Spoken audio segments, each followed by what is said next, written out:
Assalamualaikum warahmatullahi wabarakatuh. Shalom, salam sejahtera bagi kita semua. Pada kesempatan kali ini, saya dan partner saya ingin mempresentasikan tentang modul 1 dan modul 2 dari Lab SIM. Pertama-tama, kami ingin memperkenalkan diri kami terlebih dahulu. Saya sebagai anggota pertama, Yohanes Nababan dengan NPM 20032011040. Kemudian partner saya bernama Fabian Jihan dari kelompok 30 dengan NPM 20032011061.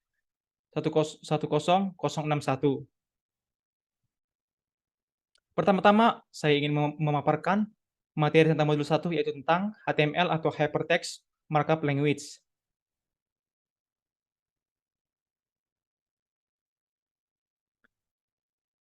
Yang pertama adalah pengertian dari HTML itu sendiri, yaitu singkatan dari Hypertext Markup Language adalah bahasa pemrograman standar atau dapat disebut dengan bahasa markup yang digunakan untuk membuat sebuah halaman website.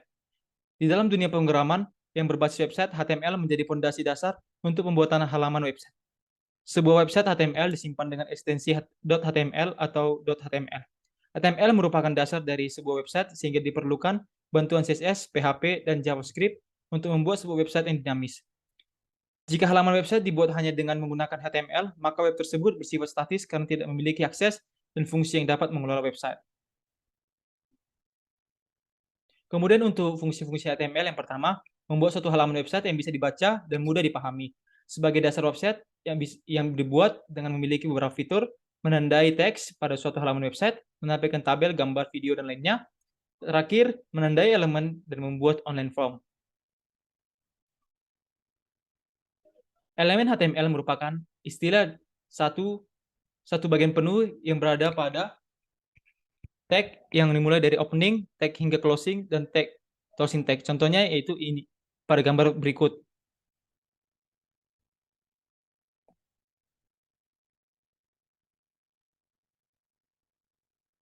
Nah, untuk bagian-bagian dari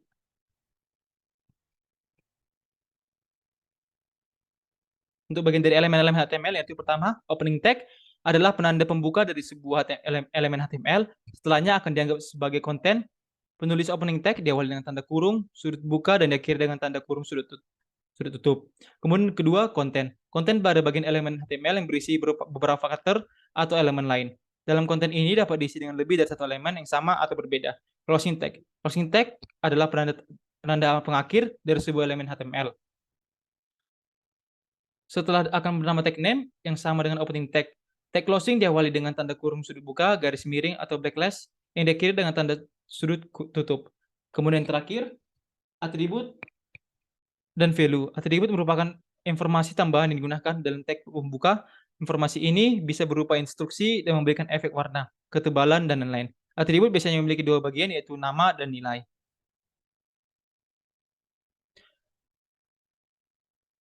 Kemudian pada heading HTML. Heading merupakan elemen atau tag HTML yang berfungsi untuk menunjukkan bagian penting pada halaman web. Elemen yang tag heading ini memiliki 6 tingkatan yang berurutan, yaitu sampai yang dapat digunakan untuk menambah struktur halaman web. Perbedaan dari masing-masing tingkatan tag heading tersebut yaitu besar kecilnya teks. Kemudian format teks pada HTML. Dalam penulisan HTML sering digunakan pada format teks dalamnya, baik dalam penulisan judul atau isi dari halaman web. Kemudian membuat paragraf. Pada HTML, untuk pembuatan paragraf pada HTML dengan tag, terlebih dahulu telah memahami penulisan dan penggunaan tag, elemen, serta atribut. Paragraf ini merupakan tag yang membuat penulisan dalam bentuk paragraf. Tag paragraf ini memiliki 3 atribut atau tag yang dapat berkombinasi langsung dengan tag paragraf. Dan terakhir, membuat hyperlink. Pada HTML, hyperlink atau biasa disebut dengan link adalah menghubung antara satu dokumen dengan dokumen lain pada HTML. Tujuan dari hyperlink ini yaitu membuat sebuah teks atau gambar yang ketika diklik akan beralih ke halaman tertentu yang sudah ditetapkan dalam penulisan hyperlink. Kemudian lanjut ke modul 2 tentang pemaparan materinya. Kemudian untuk modul 2-nya tentang CSS atau Cascading Style Sheet. Langsung saja ke materinya. CSS merupakan singkatan dari Cascading Style Sheet. Sesuai dengan namanya, CSS memiliki sifat style sheet language yang berarti bahasa pemrograman yang digunakan untuk web design. CSS adalah bahasa pemrograman yang digunakan untuk mendesain sebuah halaman website. Dalam mendesain halaman website, CSS menggunakan penanda yang dikenal dengan ID dan kelas. Seiring berkembangnya dunia, pemrograman dan teknologi, CSS tidak cuma digunakan di HTML atau XHTML saja, tapi sudah bisa digunakan untuk mendesain tampilan aplikasi Android. CSS diakses menggunakan ID atau kelas. Kemudian untuk fungsi dan kegunaan CSS, dapat mengubah font, ukuran font, dan warna dalam format font, mengatur ukuran layout, lebar, tinggi, dan warna elemen, mengubah tampilan form, membuat halaman website yang responsif, dan masih banyak lagi yang dapat dilakukan oleh CSS. Untuk mendesain font, dapat dilakukan dengan mendefinisikan font, untuk mengatur warna, bisa menggunakan color, margins digunakan untuk mengatur jarak pada luar elemen tertentu, mengatur warna atau gambar pada latar belakang, bisa menggunakan background. Mengatur ukuran font, digunakan font size, jenis font menggunakan font family, dan banyak lagi lainnya. Kemudian struktur CSS. Selektor merupakan bagian yang terletak sebelum tanda kurung kurawal. Berisikan kombinasi dari sintaks dan memiliki HTML elemen mana yang diterapkan di CSS. Kemudian yang kedua, declaration. Merupakan bagian yang terletak di dalam kurung kurawal setelah CSS selector. Berisikan minimal satu pasang CSS, property, dan value. Ketiga, CSS property adalah bagian yang ada di sebelah kiri dari tanda titik dua.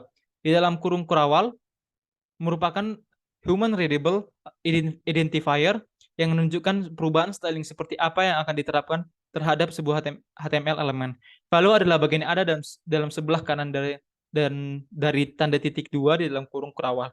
Merupakan nilai perubahan styling yang akan diterapkan dari sebuah CSS property. Kemudian cara penulisan CSS. CSS Cascading Style Sheet merupakan sebuah bahasa programan web yang memiliki fungsi dan tujuan mengatur atau mendesain tiap-tiap komponen dari HTML, seperti elemen dan tag. Dengan menggunakan CSS, kita dapat mengatur ukuran, warna, dan bentuk dari elemen HTML, mengganti font, mengatur margin, dan mengatur padding, dan banyak lagi yang dapat dilakukan menggunakan CSS untuk mempercantik atau mendesain halaman website.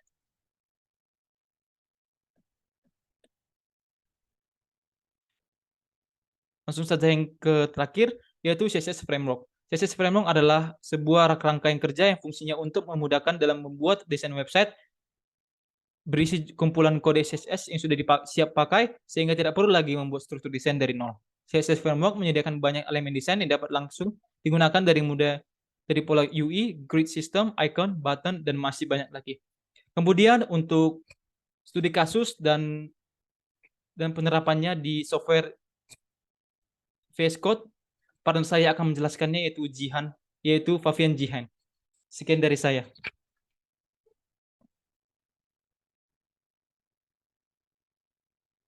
Jadi untuk studi kasus di kelompok kami, kelompok 30 sesi Selasa, di sini ada 2 orang mahasiswa memiliki bisnis penjualan kaos dengan gambar.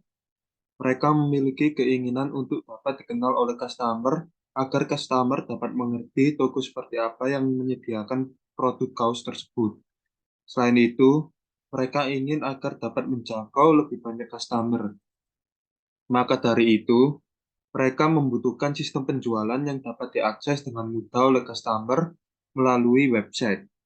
2 orang mahasiswa tersebut ingin agar halaman websitenya dapat menampilkan tentang latar belakang bisnis yang didirikan, agar bisnis yang didirikan memiliki kedekatan dengan customer yang akan membeli produknya, lalu tentang produk itu sendiri, serta pendiri bisnis tersebut. Dalam tampilan website perusahaan, mereka juga ingin agar website perusahaan terlihat lebih menarik bagi customer. Maka dari itu, untuk mendesain tampilan website perusahaan, kita menggunakan CSS Framework Tailwind yang dapat memudahkan dalam mendesain website perusahaan.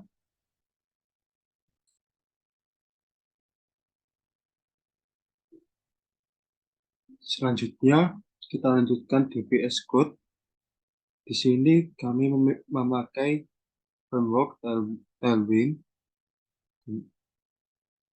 dan di sini dimasukkan script src sama dengan link dari Tailwind itu sendiri, lalu ditutup dengan script, dan di sini ada judul dengan kelompok kami. Untuk Tailwind sendiri kami menggunakan background yellow 300, yaitu ini, lalu dengan radius di ujungnya dengan rounded 3XL. Lalu untuk jarak ini menggunakan MY-8, lalu MX-8, lalu PX-5, dan PY-5.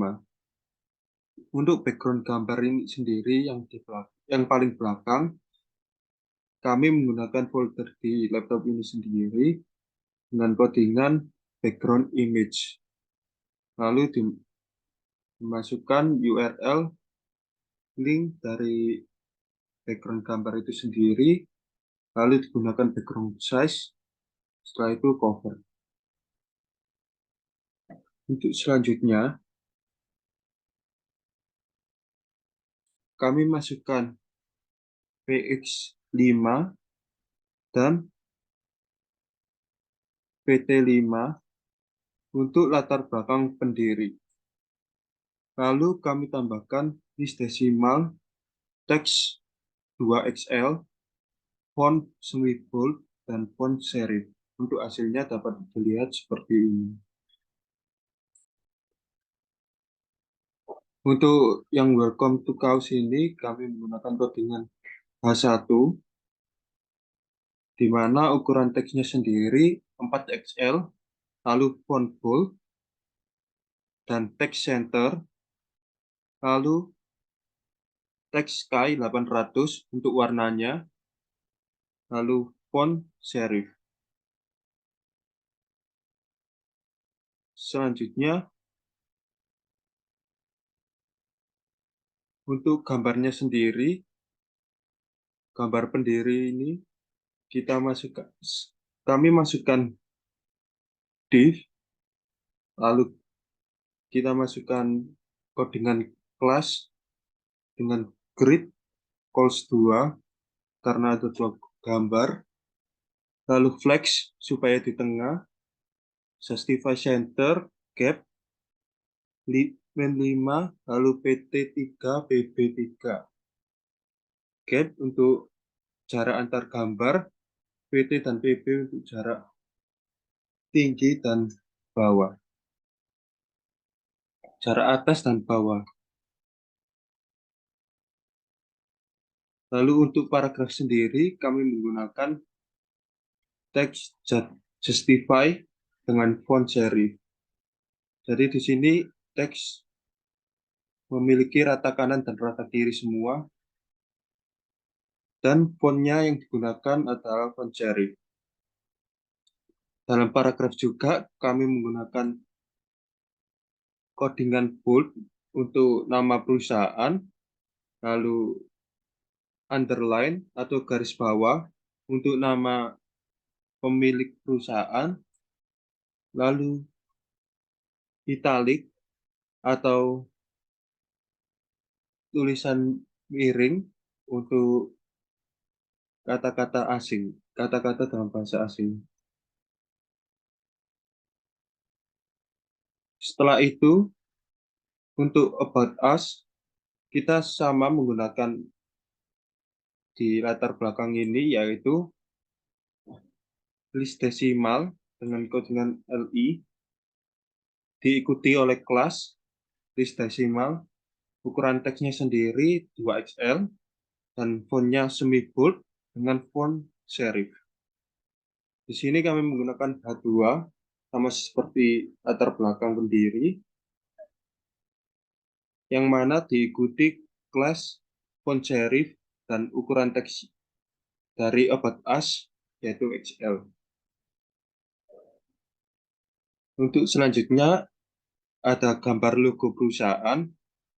Di sini kami membuat div terlebih dahulu, lalu diikuti oleh kelas yang di dalamnya ada justify center dan flex.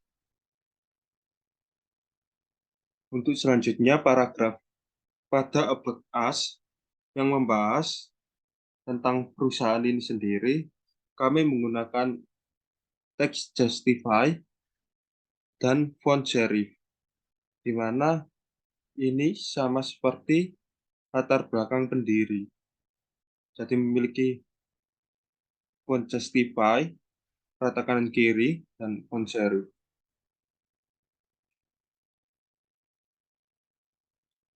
Untuk selanjutnya, katalog kaos. Di sini kami juga sama menggunakan list, di mana codingannya LI, diikuti kelas, lalu list desimal dengan ukuran tulisan teks 2XL, lalu font semi bold dengan font serif, namun di sini ditambahkan jarak untuk atasnya, yaitu PT Pen 5. Untuk tulisannya sendiri kami menggunakan H2 yang di bold, lalu ditutup lagi oleh H2.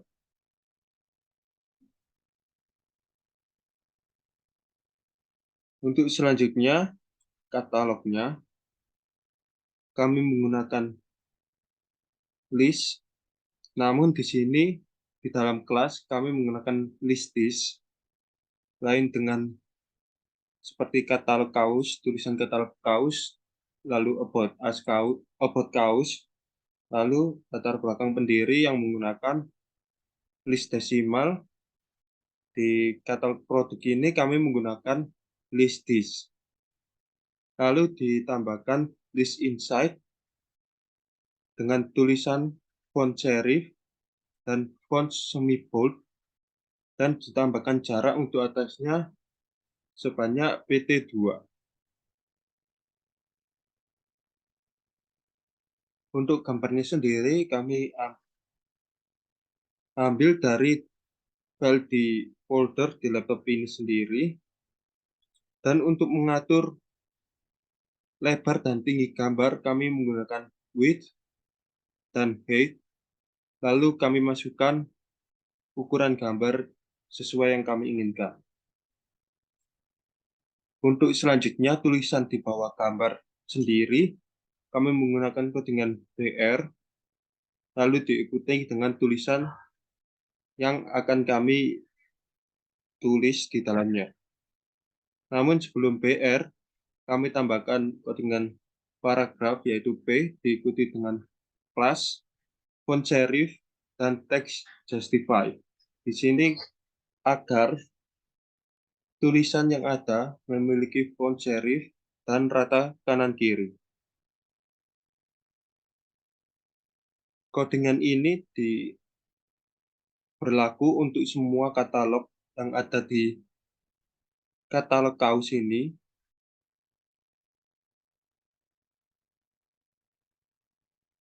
dengan kelima katalog tersebut.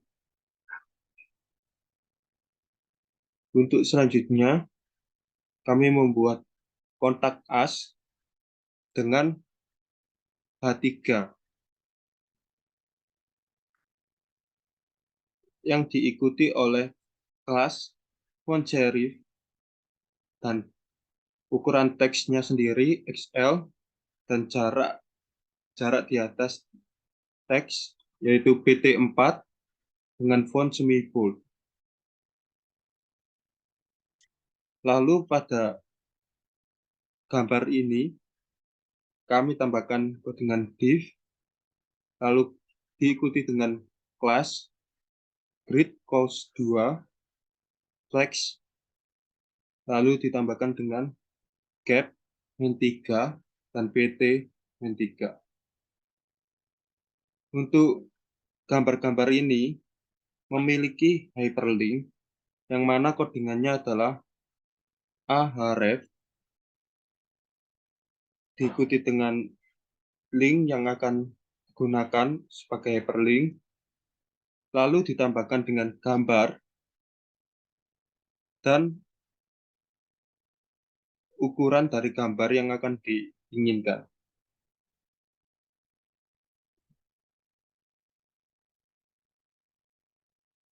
Dan untuk latar belakang ini sendiri, kami menggunakan codingan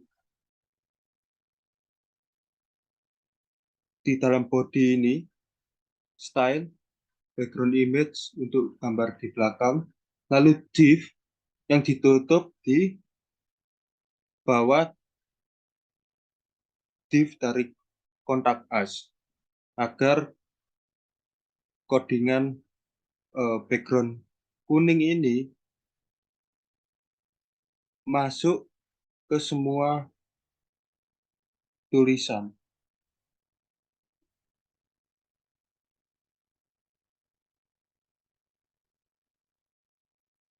Baik, mungkin itu saja yang dapat kami sampaikan untuk modul 1 dan modul 2. Atas perhatiannya, terima kasih dan kurang lebihnya mohon maaf.